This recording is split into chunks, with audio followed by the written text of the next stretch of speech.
बीड जिल्हा कारागृहातील मारहाणीच्या घटनेनंतर तिघांना नाशिकच्या जेलमध्ये हलवलं। अक्षय आठवले, मनीष क्षीरसागर आणि ओमकार सवाई याला पाठवण्यात आल्याची माहिती।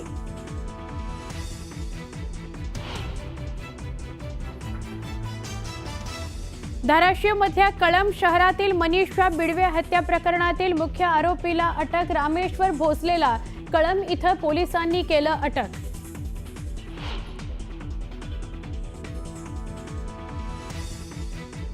विलन ठरवून माझ्या खुनाचा कट, त्या प्रकरणात मला अडकवण्याचा कट होता। भाजप आमदार सुरेश धस यांचा एका मुलाखतीत सगळ्यात मोठा आरोप।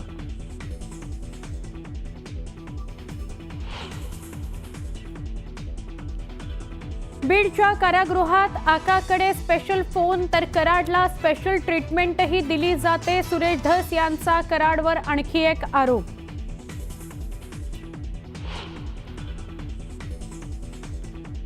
मुंबईतील 93 सालच्या साखळी स्फोटात टाडा कोर्टाचा मोठा निर्णय। मेमन कुटुंबाच्या 14 स्थावर मालमत्ता केंद्र सरकारकडे सोपवण्याचे आदेश।